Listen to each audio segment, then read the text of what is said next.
Baik, Bapak Ibu rahmatullah, alhamdulillah. Ala kulli hal, apapun keadaannya, tetap bersyukur kepada Allah Subhanahu wa taala. Karena dalam keadaan yang sulit pun kita masih tetap bisa dijaga oleh Allah melakukan kebaikan, dan ini berseru dan mudah-mudahan pahalanya berlipat di sisi Allah. Nah, kita lanjut masih di surah Al-Fajr ya. Sedikit mengulang di halaman 911 ya, di halaman 911. Di tengah ya, paragraf tengah sedikit mengulang kaitannya dengan firman Allah Subhanahu wa taala, alam tara kaifa fa'ala rabbuka bi'ad irama dhatil imad allati lam yukhlaq mithluha fil bilad wa thamud alladziina jabu as-sakhra fil wad wa fir'auna dzil awtad alladziina taghaw fil bilad fa aktharu fiha al-fasad inna rabbaka labil mirsad. Nah, di halaman 911 itu mengulang sedikit ya, supaya nyambung cerita ini. Karena Allah mengawali dengan kata alam taro, pertanyaan yang kita diperintahkan untuk, yang kemarin sudah saya sampaikan, bagaimana mempelajari perjalanan kehidupan manusia. Jadi apa namanya, siratul hayatil insan. Jadi perjalanan kehidupan umat manusia yang tentu yang seringkali disebut namanya kalau dalam bahasa Arab ya al-hadarah, peradaban. Nah, kita saya sangat panjenengan yang sudah usia 50 tahun lebih atau 60 tahun, tentu peradaban yang dahulu panjenengan kenal dengan peradaban yang sekarang ini panjenengan hidup gitu ya. Itu kan ada perbedaan. Ada perbedaan itu? Ya. Dan ini akan terus berjalan. Bahkan nanti pun juga ketika jenengan sudah wafat, yang hidup anak cucu kita, itu tentu peradabannya juga akan berbeda. Demikian itulah. Jadi setiap generasi manusia itu membawa peradabannya sendiri. Nah, itu penting.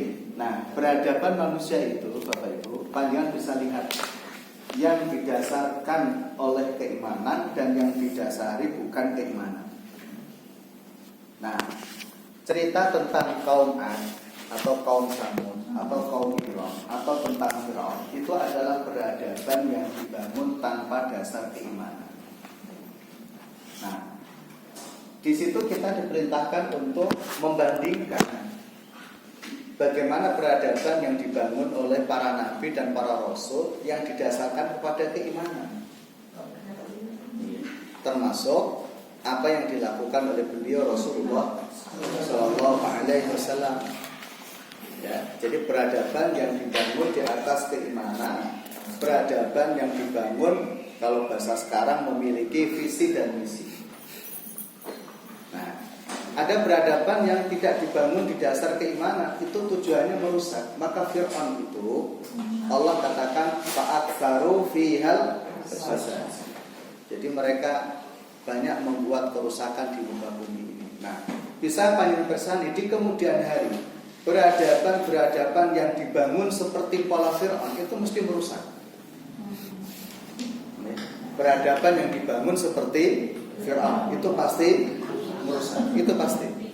Nah, karakter Fir'aun itu apa? Angkuh, sombong, mengaku dirinya paling berkuasa. Siapapun yang menentangnya dibabat habis. Itu peradaban yang dibangun Fir'aun. Ada juga peradaban yang dibangun oleh kaum Iram atau kaum Ad. Ya. Peradaban yang dibangun pada situasi itu gemah-ripah lujinawi dari sisi makanan. Tetapi itu menjadi sebab mereka bermaksiat kepada Allah. Menjadikan sebab mereka bermaksiat kepada Allah. Dan bisa kita lihat ya, Dan bisa kita lihat sesungguhnya peradaban-peradaban yang dibangun atas dasar kecintaan mereka terhadap dunia. Contoh bangsa Eropa. Bangsa Eropa itu peradaban yang mereka bangun itu di atas kemewahan duniawi. Ya. Maka di akhir surat Ali Imran itu ada ayat yang disampaikan oleh Allah, la yaghranna taqallubul ladzina kafaru fil bilad. Janganlah kalian itu tertipu dengan negara-negara orang kafir yang begitu cepat berkembang pesat. Karena dibangun di atas apa? Materi kebendaan dunia. Ya. Dan itu yang dibanggakan sebagai negara modern. Nah, bisa panjang bersani negara yang dianggap modern gitu. Teng niki mawon Bu. Niki lho. Betul. Masing-masing itu punya biara. Di depan mejanya. Betul, tujuannya itu bukan menyinari ruangan, tetapi bisa membaca bukunya. Anggap aja kita di alam kubur.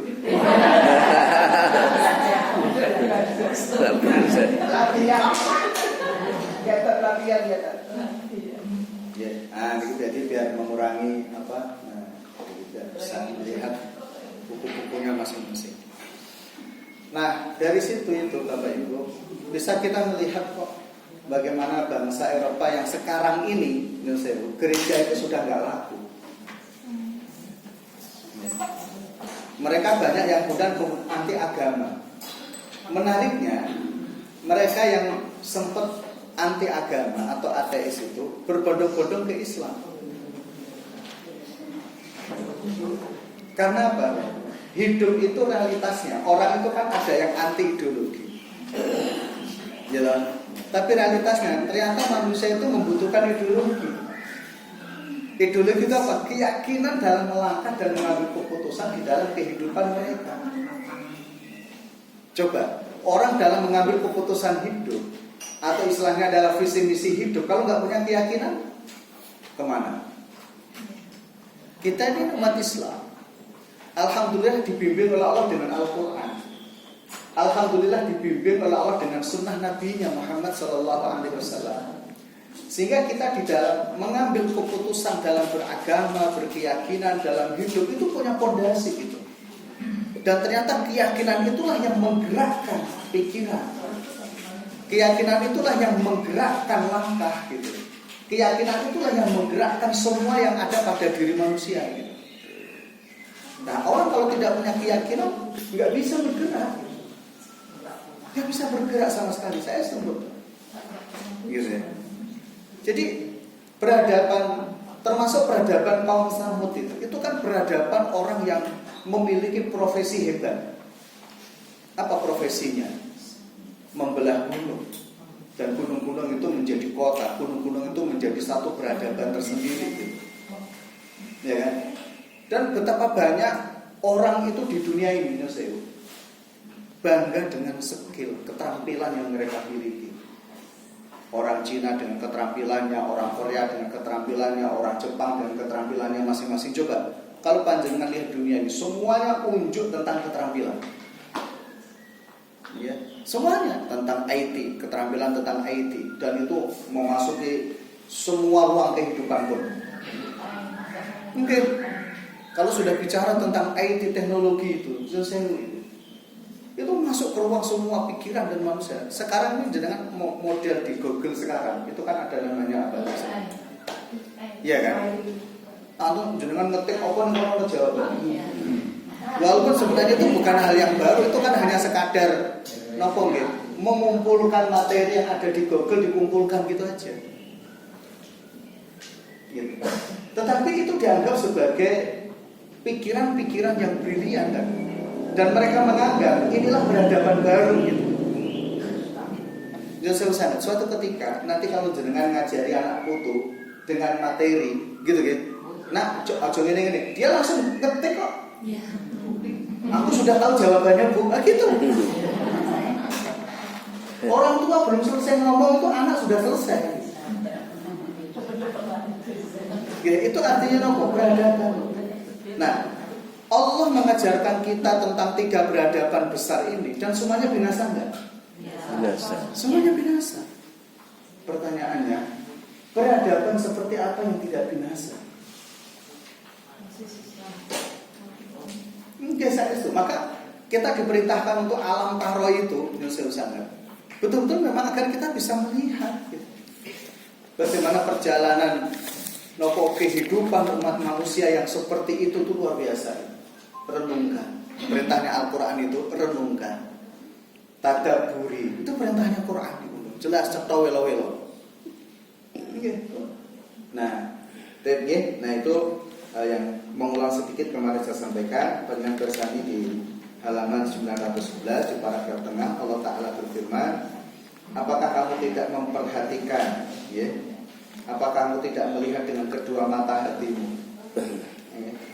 Nah, apakah kamu tidak memperhatikan bagaimana Tuhanmu berbuat terhadap kaum Ad, yaitu penduduk Iram yang mempunyai bangunan-bangunan yang tinggi, yang belum pernah dibangun suatu kota seperti itu di negeri-negeri yang lain, yaitu kaum Ad, yaitu kaumnya Nabi Hud alaihissalam yang mengatakan, siapa yang lebih kuat dari kamu?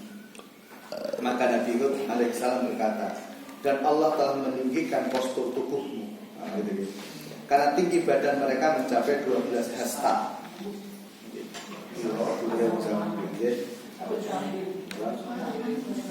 Kata Iram adalah kata penjelas untuk kata Ad, sehingga maksud dari Iram adalah Ad, kaumnya Nabi Hud alaihissalam. Nah itu. Kenapa yang Allah perintahkan kita untuk melihat kaum Ad dulu, kaum atau kaum Iram gitu. Jadi bismillahirrahmanirrahim. Menariknya di situ ada kalimat mata hati. Kedua mata hatimu. Nah, yang pernah saya sampaikan Bapak Ibu, jadi bahasa Arab ini unik. Bahasa Arab itu unik. Al-Quran itu luar biasa kalimatnya, Masya Allah. Jadi melihat itu bisa dengan mata kepala, melihat itu bisa dengan ilmu pengetahuan, gitu ya. Tapi melihat itu dengan iman. Jadi maksudnya melihat dengan mata hati itu melihat dengan apa? Iman. Lihatlah perjalanan kehidupan manusia itu dengan iman, dengan keyakinan gitu, dengan pengetahuan seseorang terhadap Allah, gitu. Jadi bukan melihat perjalanan kehidupan yang hubungannya dengan nyeseu materi gitu. Dengan materi gitu. Nyeseusan. Apa sih yang menjadikan sebab dulu bangsa Majapahit itu tinggi, dihargai dunia itu? Bukan karena kekuatan militernya, bukan. Tetapi bangsa Majapahit saat itu membawa nilai, gitu, membawa nilai. Sehingga walaupun bangsa Majapahit saat itu masuk ke kepulauan selain Jawa itu diterima. Beda dengan pasukan Cina yang dipimpin oleh Genghis Khan, pasukan Tatar. Pada takut karena yang dibawa itu ketakutan. Yang dibawa itu ketakutan, rasa takut, gitu, terhadap penindasan, gitu ya. Rasa takut terhadap penindasan yang terjadi pada diri mereka. Itu yang ditakutkan. Walaupun akhirnya pasukan Tartar itu kalah dengan kerajaan kecil di Mesir. Kalah dengan kerajaan kecil di Mesir. Dan itu benteng terakhir di zaman itu. Dan Allah memberikan kekuatan yang luar biasa. Sampai Tartar kemudian sudah kembali pulang dengan tangan hampa. Dan tidak punya kemana, mereka tidak punya muka lagi kembali ke tanah kelahiran mereka itu. Dan setelah itu sedikit demi sedikit Genghis Khan runtuh. Maka Cina itu kan ada peradaban ya, ada peradaban dinasti Ming, ada peradaban dinasti Han, gitu ya, yaitu Mongol, gitu ya. Jadi Cina itu kan dikuasai dua peradaban itu, antara Ming sama Mongol, Han, dinasti Han atau Mongol itu sama, gitu. Terus setelah itu dinasti-dinasti kecil-kecil lainnya, yang sampai pada akhirnya di pertengahan tahun 1800-an muncul persatuan Cina. Itu yang kemudian Cina Daratan, menyatu antara semua ujungnya itu. Nah, tapi terlepas dari itu, peradaban besar dahulu semuanya hancur binasa. Maka yang kemarin saya sampaikan, Indonesia apa kalau bicara tentang Indonesia, suatu ketika akan hilang kok. Gitu. Peradaban itu suatu ketika akan hilang. Kurang apa nih Persia Romawi? Kekuatannya hilang. Ya, dinasti Abbasiyah hilang. Dinasti Turki Utsmani juga hilang. Kita di Indonesia, Jawa ini pun mulai dari Samudra Pasai. Gitu. Kalau Islam bisa bangkit lagi itu berarti ada peradaban baru yang ini. Hampir begitu Ibu. Jadi kan begini, nanti kalau sudah bicara tentang kebangkitan Islam, nah, gitu, ya. Kalau bicara tentang kebangkitan Islam, peradaban baru di dalam Islam, itu kan seringkali disebut namanya mujaddid, ya, tajdid, pembaruan. Nah, pembaruan di situ bukan membawa agama baru, bukan. Membawa syariat baru itu juga bukan. Tetapi konsep gitu ya, yang disesuaikan dengan situasi zaman yang dibutuhkan oleh umat manusia saat itu, dan tidak meninggalkan asolahnya. Tidak meninggalkan asolahnya. Gitu. Makanya begini Yosef, kemenangan Islam itu di fisik atau di ilmu pengetahuan? Ilmu pengetahuan. Makanya dakwah tertinggi itu bukan dengan fisik. Dakwah tertinggi itu dengan ilmu. Jadi kalau kondisi Indonesia saat ini yang perlu dibenahi apa? Sistem pendidikannya. Pendidikannya. Ya kita lihat aja. Yang dulu katanya Pak Prabowo mau komitmen dengan pendidikan, kita lihat. Serius nggak dia mengurus pendidikan di Indonesia? Kalau berbasis Islam, insyaallah. Ya. Jadi di situ itu. Di zaman Soeharto, ya. Di zaman Soekarno dan Soeharto, terlepas dari kelebihan dan kekurangannya, ya.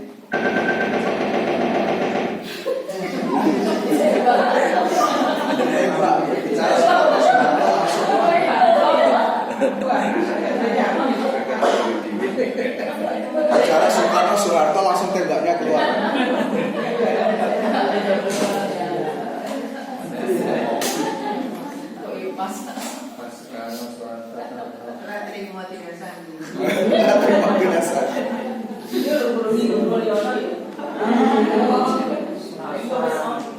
Jadi terlepas dari kelebihan dan kekurangan dua pemimpin ini, pendidikan itu prioritas itu.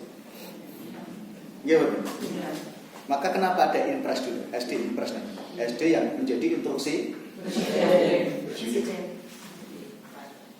presiden. Saya masih ingat di kampung saya sekolah tahun 80 itu ya. Kalau musim hujan itu jalan itu lumpurnya segini, hampir selutut. Mungkin, tapi kami itu semangat berangkat ke sekolah gitu. Mungkin. Sampai sekarang SD-nya itu masih itu, SD impres itu masih itu sekarang tuh. Ya seharusnya pemerintah memperhatikan itu, gitu, pendidikan. Dan realitasnya Indonesia semakin bertumbuh dan berkembang. Malaysia itu dulu belajar ke Indonesia. Iya betul. Termasuk yang banyak mengajari Malaysia itu dalam bab organisasi negara Muhammadiyah. Jadi belajarnya Malaysia itu ke Muhammadiyah.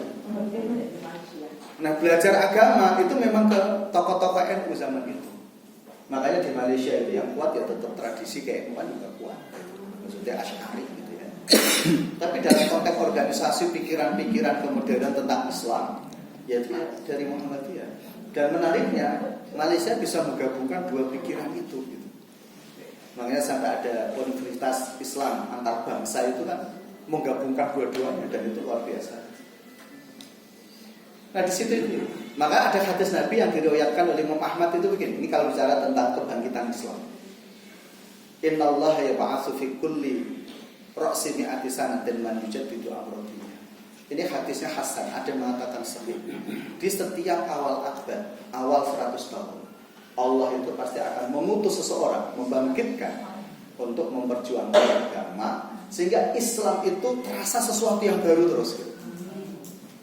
Itu pasti itu. Dulu di masa sahabat, masa tabi'in, masa tabi'in, itu Islam juga mengalami kekacauan. Muncul Umar bin Abdul Aziz. Maka Umar bin Abdul Aziz itu dianggap mujadid pertama di dalam Islam.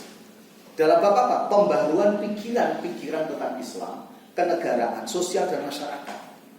Maka banyak sekali sebenarnya disertasi yang menulis gitu ya, terkait dengan konsep fikihnya Umar bin Abdul Aziz.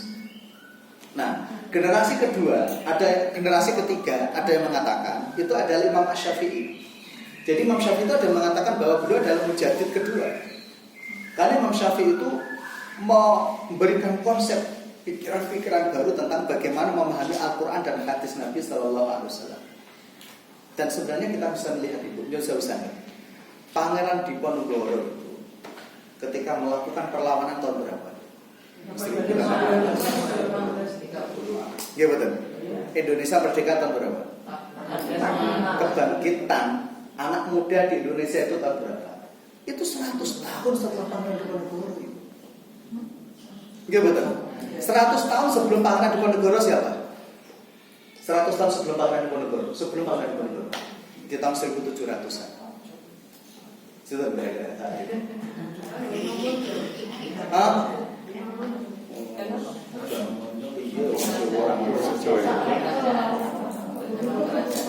Pendiri Mangkunegaran itu sih. Pendiri Mangkunegaran itu sih.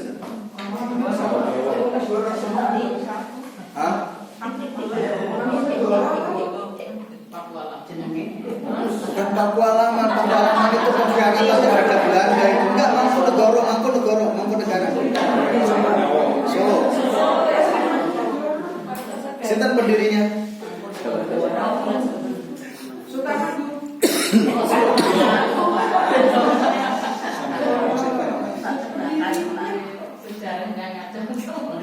Ibu, Bapak, kalau dengan baca Quran sering nggak diceritakan Nabi Musa, Nabi Isa, Nabi Ibrahim dan seterusnya? Iya betul. Ya. Itu bicara perjalanan kehidupan manusia enggak? Ya. Kehidupan manusia di zaman Ibrahim, di zaman Musa, di zaman Isa, iya betul. Ya. Di zaman Bani Israel itu sejarah. Sejarah itu penting untuk kita pelajari supaya kita bisa memotret, mendapatkan gambaran tentang perjalanan hidup manusia. Kita di zaman sekarang ini penting. Indonesia itu lahir sejak kapan? Indonesia disebut Indonesia lahir sejak kapan? 1945. Belum jadi Indonesia. Walaupun kata Indo sudah disebut. Kata Nesianya itu. Kata Nesia itu. Maka ada yang mengatakan Hindu Asia. Jadi Indonesia itu ada yang mengatakan itu bahasa Sanskerta. Islamnya tuh nggak masuk sama sekali. Kenapa kok itu? Karena ingin menghilangkan jejak sejarah keislaman yang telah sukses di tanah Jawa. Bahkan termasuk ketika pembentukan provinsi itu, kenapa menggunakan kata Jawa Barat gitu? Kenapa tidak menggunakan Pasundan misalnya? Kan gitu ya. Makanya sekarang itu kan diisukan lagi bagaimana Jawa Barat itu bukan provinsi Jawa Barat tapi provinsi Pasundan yang ingin menyatukan suku Sunda. Yang protes itu Banten sama Cirebon. Nah, Banten sudah menjadi negara sendiri. Nah, Cirebon ini yang belum siap, belum bisa. Nah, Jawa Timur juga sama. Kalau Panjenengan Persani mulai Jember ke timur sampai sana itu enggak banget. Itu sudah beda lagi, beda dengan Majapahit. Maka ada yang mengusulkan kenapa tidak dikembalikan kejayaannya, misalkan provinsi Majapahit misalnya. Nah, Solo diisukan lagi sekarang muncul Mataram Raya. Mataram Raya mungkin. Kalau sudah itu diisukan Mataram Raya itu ngeri itu. Mungkin. Mataram Raya itu mencakup banyak hal itu. Jawa Tengah full, tambah Jawa Timur dan Jogja. Jawa Timur tuh mulai dari mana coba? Ngawi sampai ke Trenggalek. Trenggalek ke barat, gitu ya. Itu Mataram gitu. Mungkin. Terus ke timur dikit lagi Tulungagung. Jadi Tulungagung itu masih bagian dari Mataram. Jadi Tulungagung, Kediri, Blitar, gitu ya. Terus kemudian Nganjuk, Madiun, Magetan itu Mataram. Nah, yang pesisir selatan mulai dari itu sampai Trenggalek, Pacitan. Maka itu kalau kemudian dijadikan provinsi Mataram sudah selesai, gitu ya. Tetapi kenapa kalau mereka bicara ini bicara tentang eksistensi sebuah peradaban di masa lalu. Ambil contoh Myanmar. Myanmar itu dulu negaranya apa namanya? Burma. Maka ada ulama yang terkenal dari negeri Myanmar itu, ya, dari suku Rohingya itu, namanya Muhammad Yusuf Al-Barmawi. Ya, ada satu komus bahasa Arab itu yang disusun oleh Syekh Muhammad Yusuf Al-Barmawi. Nah, sekarang begini, kalau pengen bicara tentang misalkan ilmu bahasa, ilmu tafsir, tafsir Al-Qurtubi dari negeri Cordoba. Cordoba itu dulu sekarang menjadi Spanyol. Nah, sejarah-sejarah seperti ini kalau tidak bisa dibaca, itu problem. Karena dianggap itu nanti ngapusi. Maka Allah mengungkapkan semua sejarah itu supaya kita bisa melihat perjalanan kehidupan manusia ini. Karena apa? Di balik sejarah itu ada pelajaran besar. Nah, inilah yang kenapa Allah perintahkan untuk alam taro kepada kita. Kenapa kamu tidak memperhatikan? Dan memperhatikan bukan dengan ini. Satu, perhatikan dengan dua hal. Ilmu pengetahuan, dan kedua apa? Iman. Lihatlah perjalanan hidup manusia itu dengan iman. Ada yang, makanya kemudian Allah katakan juga di dalam Al-Quran, wa tilkal ayyamu nudawiluha bainan nas. Jadi kehidupan manusia itu semua menipu, bergonta-ganti. Nah, sehingga manusia tidak boleh menolak perubahan.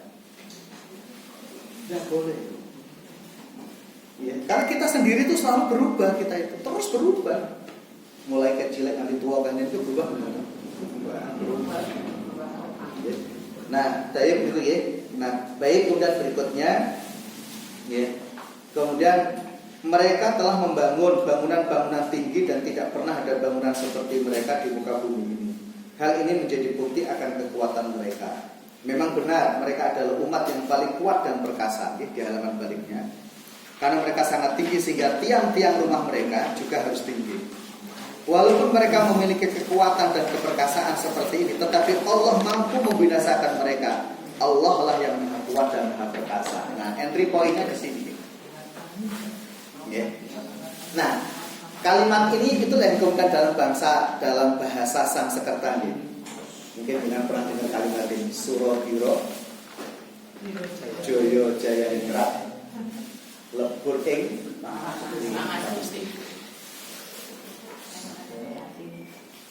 saya dulu dapat materi dari Bapak itu tahun 80. Lulus SD saya dapat materi ini.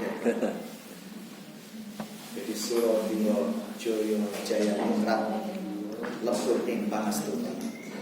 Ada yang mengatakan Lebur Ing Pangastuti. Jadi Suro Biro itu kan bicara tentang keangkuhan peradaban kekuatan. Joyo Jaya Ningrat. Kata Ningrat itu kan selalu diartikan orang yang memiliki kasta Brahma, kasta kesatria. Yang mereka itu adigang adigung, adiguno sopo siro sopo ingsun. Tapi semua kesombongan dan keangkuhan itu akan hilang. Nah, yang menghilangkan apa juga?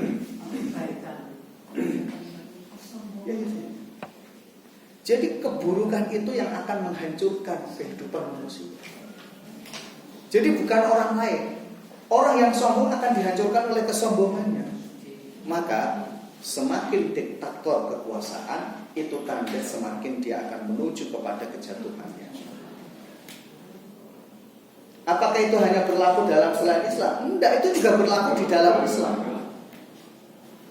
Panjenengan bisa lihat, keangkuhan di masa dinasti Muawiyah itu juga menjadikan sebab kehancuran Muawiyah, dinasti Umayyah.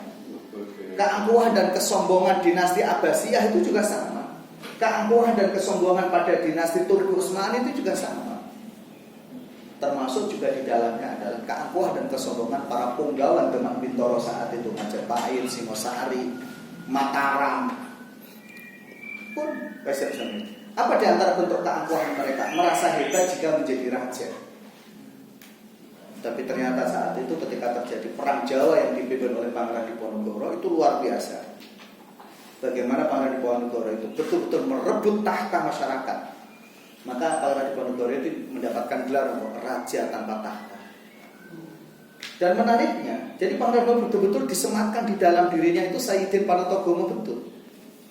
Maka gelar Sayyidin Panotogomo yang diterapkan di dalam Kesultanan Jogja itu kan diambil dari itu sebenarnya.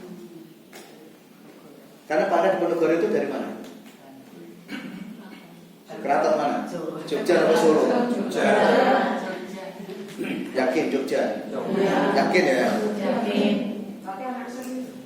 Foto dengan karya wes sulit, suka gitu.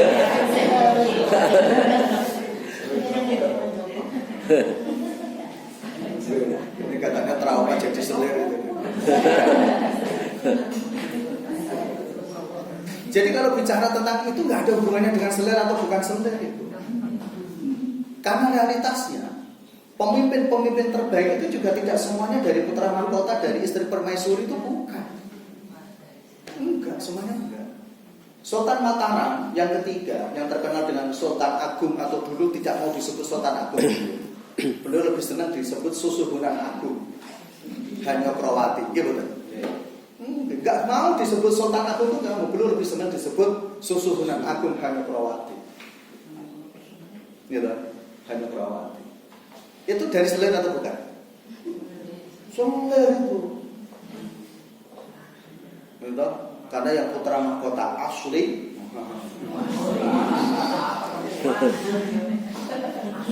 qadar Allah diuji oleh Allah dengan cacat fisik. Karena itu adalah anak dari Ki Ageng Madiun. Ya, Ki Ageng Madiun yang memang sudah punya janji anaknya boleh diperistri oleh Sultan Agung yang kedua saat itu, tapi dengan syaratnya harus menjadi raja. Syaratnya harus menjadi raja. Tapi ketika Sultan Agung kedua itu wafat, nah gitu ayat Allah belum ditunjuk siapapun penggantinya. Dan akhirnya kemudian dari istri selir lah yang disepakati di Dewan Keraton saat itu. Ya, maka beliau tidak mau mendapatkan gelar Sultan Agung, tidak mau karena beliau menyadari betul. Tapi beliau disebut Susuhunan Agung dengan gelar Hanyokrawati.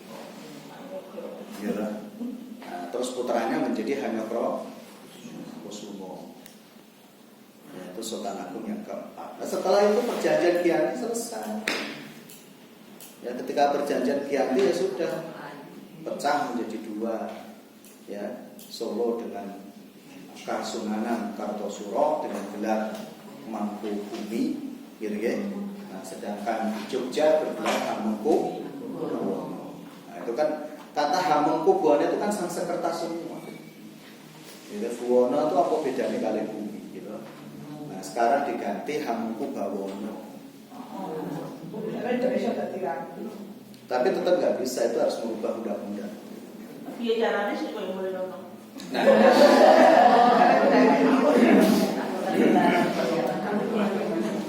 Nah itu ya, jadi artinya semua kekuatan besar itu nggak ada gunanya, nggak ada apa-apanya di hadapan Allah. Nah, ini pelajaran penting.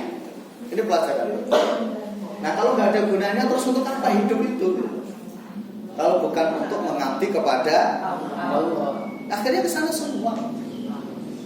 Ya. Itu yang menjadikan sebab ngapunten sangat Pangeran Benowo, putra mahkota dari Sultan Hadiwijoyo, tidak mau jadi raja. Ketika Sultan Hadiwijoyo itu mangkat, gitu ya, maka yang berhak untuk menjadi raja siapa? Pangeran Benowo. Tapi saat itu Pangeran Benowo lebih senang menjadi guru ngaji. Kenapa? Untuk apa aku jadi rojo? Gitu. Aku jadi rojo ini untuk apa? Hanya menghasilkan permusuhan saja, nggak mau dia. Maka kemudian dia sowan, gitu, ke kakak angkatnya, yaitu Hadiwijoyo, Danang Sutawijoyo, gitu, atau Panembahan Senopati saat itu, gelarnya adalah Panembahan Senopati. Akhirnya kemudian Pajar diserahkan kepada Mataram. Diserahkan kepada Mataram. Yang mana pada saat itu pimpinan Mataram sebelum Panembahan Senopati. Nah, Ki Ageng Pemanahan. Gitu. Karena dialah yang melakukan perjanjian dengan Ki Ageng Giring. Nah, disitulah disatukan, kemudian terjadi proses pernikahan. Danang Sutawijaya walaupun sudah punya istri harus menikahi dari cucu Ki Ageng Giring supaya tetap Mataram itu menjadi satu. Walaupun akhirnya rebutan antara keturunan Ki Ageng Giring dengan keturunan Ki Ageng Pamanahan atau dari keturunan Danang Sutawijaya atau Panembahan Senopati itu. Tapi semuanya kan tinggal cerita. Ya, semuanya tinggal cerita. Nah, kemudian Indonesia mengalami situasi yang sulit, tidak punya kekuasaan. Ya, tidak punya induk kira-kira 100 tahun. Ya, 1 abad. Jadi mulai setelah perjanjian Giyanti itu, gitu ya, sampai itu masih punya taring lah, gitu ya. Sampai kemudian muncul Pangeran Samudnyowo atau Raden Umar Said yang kemudian mendirikan Mangkunegara itu, Mangkunegara. Ya, tapi ingat Mangkunegara itu bukan kerajaan, dia kadipaten. Dia sadar bahwa dia tidak boleh mendirikan kerajaan, tapi dia bisa mendirikan kadipaten yang itu istilahnya adalah bebas pajak. Nah, maka dulu istilah namanya tanah perdikan. Tanah perdikan dari mana? Dari Kasunanan Kartosuro. Sama dengan Pakualam juga begitu, dulu juga tanah perdikan. Nah, jadi Bapak Ibu, tapi semuanya tinggal cerita. Nah, Sultan sekarang ini, Hamengkubuwono ke-10 ini, dia kepingin mengembalikan kejayaan masa lalunya. Tapi nggak tahu, masyarakat ini kan cara berpikirnya sudah mulai berubah. Ya, karena dia kepingin seperti Inggris sebenarnya. Dan itu selalu disampaikan. Bagaimana raja itu punya kekuasaan mutlak di wilayahnya, dan kepala pemerintahan diserahkan kepada Perdana Menteri. Bisa enggak? Ya sangat mungkin. Ya, sangat mungkin. Maka diusulkan bahwa Jogja itu nanti ada pemilu lagi, bukan memilih gubernur. Maka Jogja itu diusulkan menjadi satu kayak semacam apa gitu, pemerintahan khusus. Pemerintahan khusus. Pimpinan tetap raja, tetapi kepala pemerintahan itu bukan raja. Otonom, semi otonom. Nah, karena yang mau ditiru itu adalah Inggris, termasuk Prancis, termasuk Malaysia itu kan masih begitu antar presiden sama perdana. Jadi raja itu tetap penguasa mutlak. Nah, kepala pemerintahan gitu, itu nanti bukan perdana menteri kalau di Jogja ya, mungkin nanti nggak tahu apa lah. Gitu ya. Jadi bisa wakil gubernur, tapi wakil gubernur kan sudah diwakili dari Pakualaman. Nah sementara Nyun Sewu, keraton nggak mau kalau Pakualaman yang berkuasa, karena dalam sejarah Pakualaman itu berkhianat terhadap Mataram saat itu. Gitu. Nah sama dengan Kasunanan Kartosuro. Jadi kalau panjenengan Nyun Sewu, janjane Solo, Jogja ini, nah kalau Solo itu rada abot nompo itu abot. Walaupun kuburannya jadi satu di gitu. Tapi sebenarnya berat banget karena Solo itu memang sejarahnya itu pengkhianat. Walaupun Jogja juga pernah menjadi pengkhianat gitu. Pada masa Hamengkubuwono beberapa itu kan jadi pengkhianat. Nah, ini sekadar cerita itu Bapak untuk menjelaskan bahwa ada peradaban yang sudah berlalu dan hilang. Dan kemudian nanti akan muncul peradaban baru. Nah, kita diperintahkan oleh Allah untuk memperhatikan perjalanan itu semuanya. Karena di masing-masing peradaban, di masing-masing generasi itu punya ininya sendiri gitu. Itu punya ini sendiri, gaya hidup sendiri, polanya sendiri. Bahkan kita itu yang saya usah. Ini kan sebenarnya Indonesia menuju kepada generasi emas tahun 2045. Nah generasi emas itu sudah nggak ada kita, gitu kan? Jangan berpikir hidup sampai 2045. Gitu. Umpama jenengan isih urip wis ndek kanca. Apa sih nikmatnya hidup gak punya teman gitu. Gitu. Orang itu teman yang sudah menemani sekian waktu itu sudah enggak ada, lu rasanya urip ya wis piye gitu kan. Mungkin Masya Allah. Sampai saya dengan istri pernah ngobrol. Bi, nanti kalau saya mati dulu, Abi sama siapa? Abi ya senyum-senyum. Nek wong lanang mau gampang. Tahu sapa wae iso. Gitu kan. Tapi kalau Abi mati duluan terus aku sama siapa? Kan banyak tuh anak-anakmu gitu. Tetap itu memang begitu. bahwa pasangan hidup itu luar biasa. Gitu. Teman sejati ya pasangan hidup kan gitu ya. Anak bisa pergi dengan siapa dibawa orang lain gitu kan. Jadi kita itu kan Masya Allah gitu. Nah itulah perjalanan hidup tuh gitu ya. Baik, kita lanjut di paragraf berikutnya. Kemudian Allah Subhanahu wa taala berfirman ya. Dan kaum Samud yang memotong batu-batu besar di lembah gitu ya.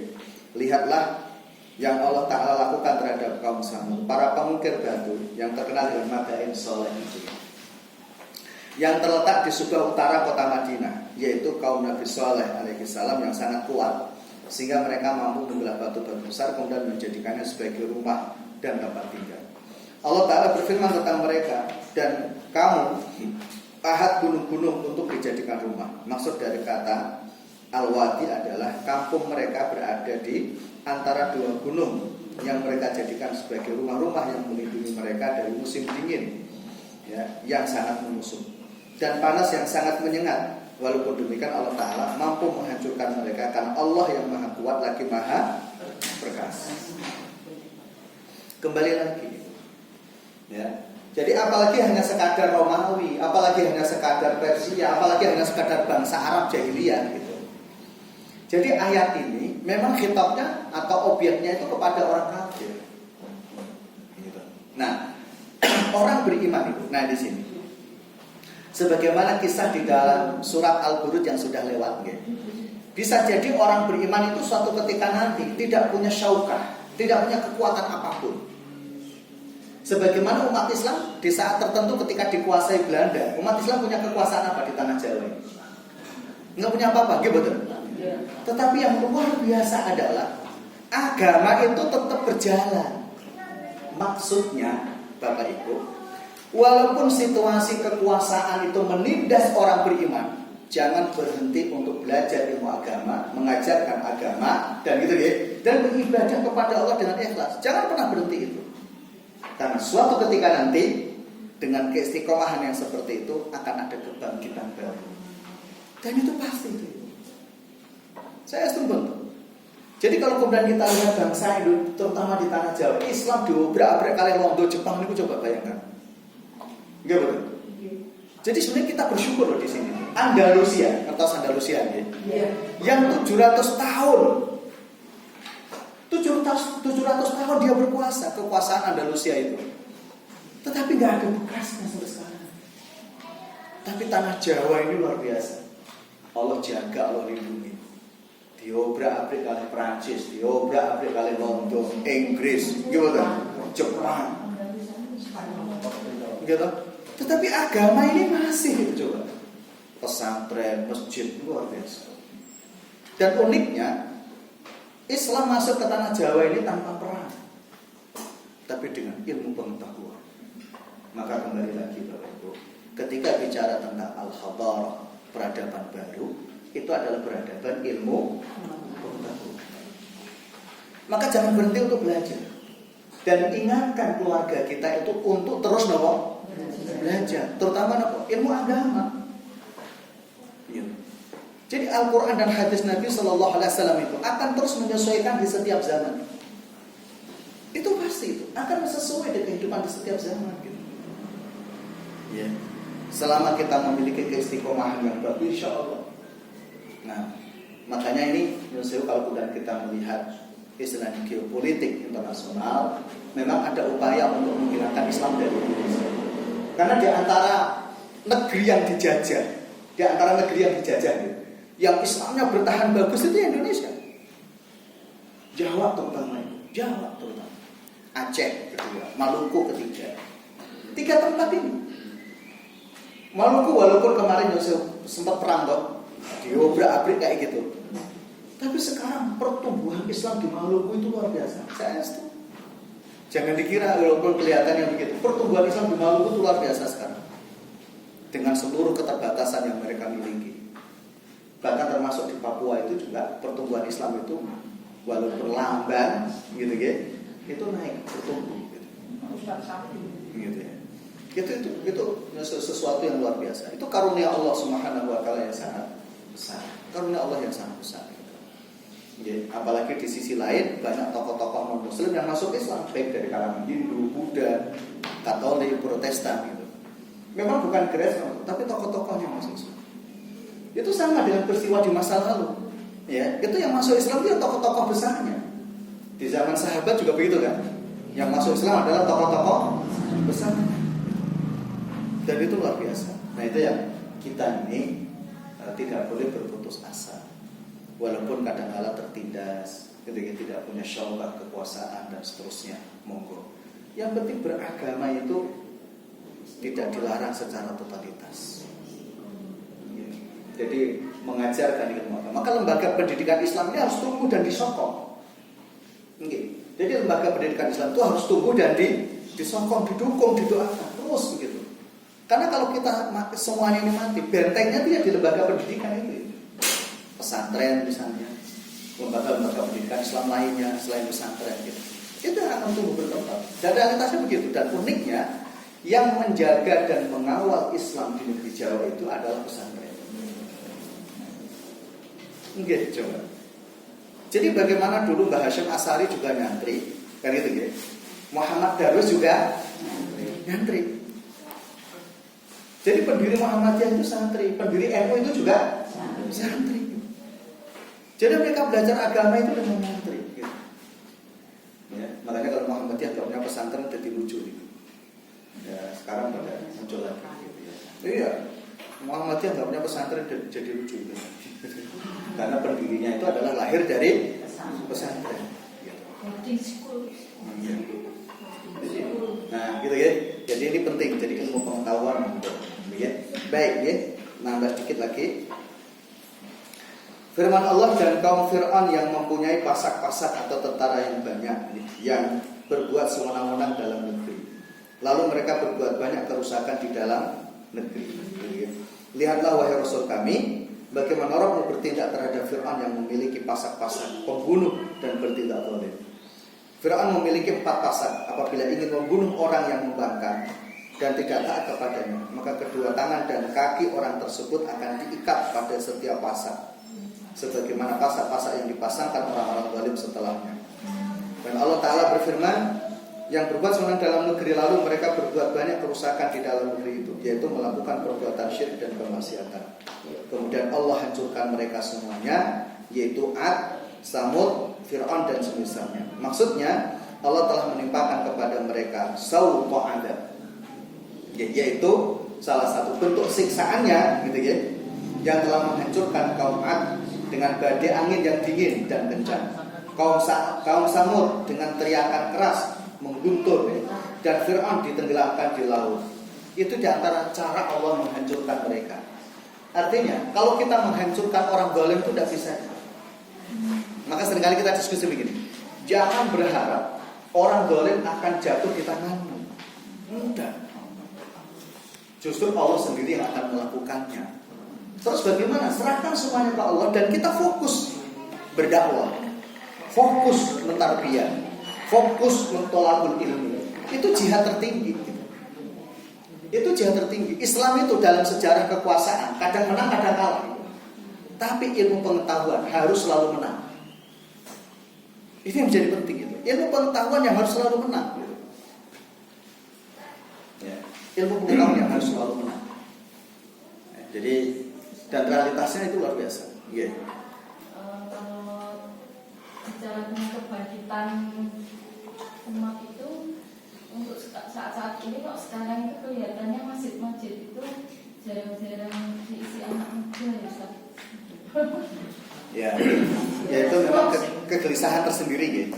Kegelisahan tersendiri itu. Tetapi makanya kemudian begini, kenapa sih kok bisa anak muda tidak mau ke masjid? Itu kan penting. Karena seringkali terjadi orang tua tidak mau memberi panggung untuk anak muda. Dan anak kecil dilarang. Iya betul. Itu yang salah. Ampun, itu yang salah siapa nih?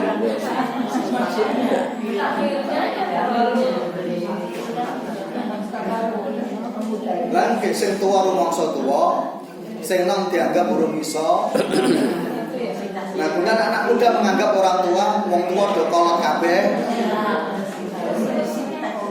Solusinya tarbiyah itu. secara bertahap. Solusinya secara bertahap.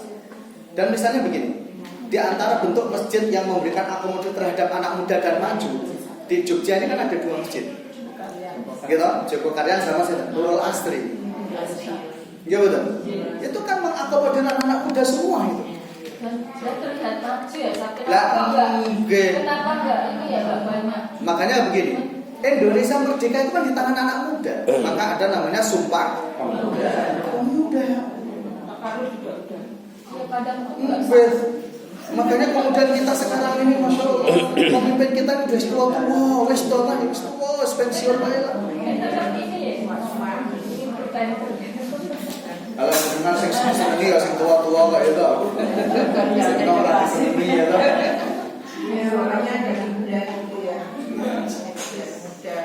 Itu nggih. Nah, itu jadi semuanya dihancurkan oleh Allah karena keangkuhan dan kesombongannya. Di paragraf berikutnya kata mirsad, inna rabbaka labil mirsad itu digunakan untuk tempat mengintai gerak-gerik buruan atau musuh, seperti menara pengawas kata mirsad. Maksudnya Allah di atas arahnya dan seluruh makhluknya berada di bawahnya. Maka Allah mengetahui seluruh amal perbuatan yang nampak dan yang disembunyikan. Allah mengawasi seluruh amal perbuatan mereka, kemudian akan dibalas dengan balasan setimpal dengan perbuatannya.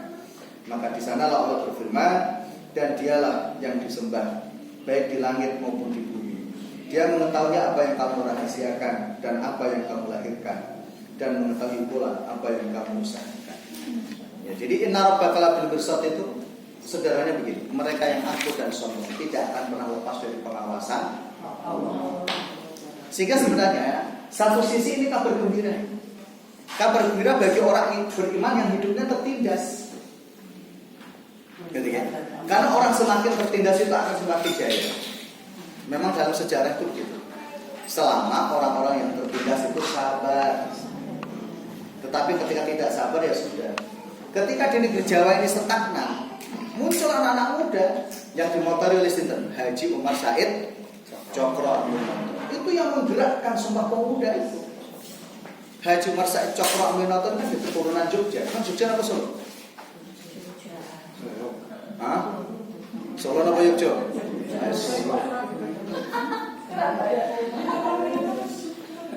Surabaya. Hah? Surabaya itu kan tempat tinggalnya itu. Surabaya itu kan tempat tinggalnya.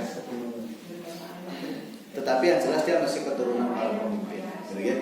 Baik ya. Nah, terakhir pelajaran yang dapat diambil dari ayat-ayat tersebut. Keutamaan 10 hari pertama bulan Dzulhijjah yaitu dari tanggal 1 sampai tanggal 10 ya. Ini sudah seringkali disampaikan. Kedua, penjelasan tentang tanda-tanda kekuasaan Allah ketika menghancurkan umat-umat yang melampaui batas dan zalim. Tetap Allah yang Maha berkuasa atas segala sesuatu ya. Maka aspek tauhid ini harus kita kuatkan ya. Tauhid. Nah, aspek tauhid, akidah, bertawakal kepada Allah, mengembalikan semua urusan itu kepada Allah Subhanahu wa taala. Ketiga, terakhir, peringatan akan siksa dan balasan Allah. Sesungguhnya Allah Maha mengawasi. Oleh karena itu orang-orang yang menyeleweng dari ajarannya berhukum gitu ya, bukan kepada hukumnya, dan orang-orang yang beramal tanpa petunjuk darinya harus berhati-hati. Nah, intinya di situ itu ya. Nah, Allah kembali lagi Bapak Ibu, kalimat alam taro itu penting. Perhatikan sejarah kehidupan manusia. Karena di dalam sejarah itu ada banyak peringatan, ada banyak pelajaran. Jangan sekali-kali anti dengan sejarah.